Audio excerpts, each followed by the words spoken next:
Guys, ఇవాళ మనం bagara rice ఎలా చేయాలో చూద్దాం. దానికి కావాల్సిన ఇంగ్రీడియంట్స్: పచ్చిమిరపకాయలు, కరివేపాకు, టమాటో, ఉల్లిపాయ, పుదీనా, మసాలా దినుసులు, అల్లం వెల్లుల్లిపాయ పేస్ట్, కొత్తిమీర అండ్ రైస్ కడిగి పెట్టుకున్నాను. మనం ఇప్పుడు మెల్లగా ప్రొసీజర్ స్టార్ట్ చేద్దాం. ఆయిల్ వేడెక్కింది. ఇప్పుడు మనం ఫస్ట్ మసాలా దినుసులు వేసేసుకోవాలి. వేసుకున్నాక కొంచెం అవి వేగనివ్వాలి.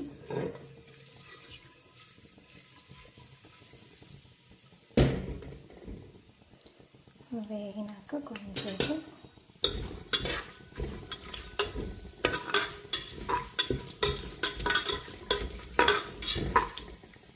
ఇప్పుడు అల్లం వెల్లుల్లిపాయ పేస్ట్ ఒక 2 స్పూన్స్ వేసుకోవాలి.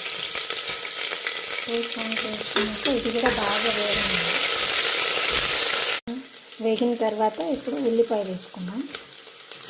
ఉల్లిపాయ వేసి ఉల్లిపాయ గోల్డెన్ బ్రౌన్ కలర్ వచ్చేంత వరకు వేగించాలి.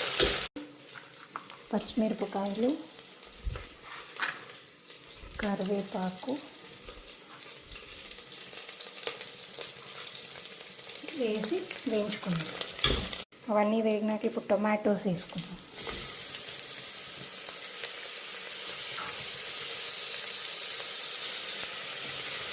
టొమాటోస్ వేసుకుని ఇది కూడా కొంచెం వేగేదాకా వేగించుకుందాం. టొమాటోస్ వేగినాక ఇప్పుడు పుదీనా,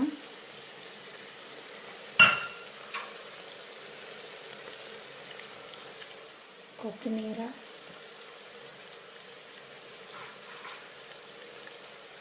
వేసుకుని ఇవి కూడా కొంచెంసేపు వేయించుకున్నాక రైస్ కూడా వేయించుకుని తగినంత ఉప్పు వేసుకుని వేయించుకుని, నేను 1.5 గ్లాస్ రైస్ తీసుకున్నాను.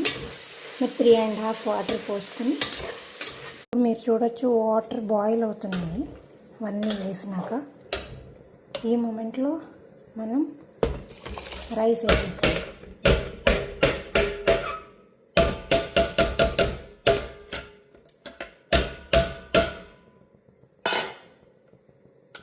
రైస్ వేసుకొని అలా తిప్పేసుకొని తగినంత సాల్ట్ వేసుకున్నాం. Maybe 2 tea spoons. ఇదిగోండి వేడి బగారా రైస్ రెడీ.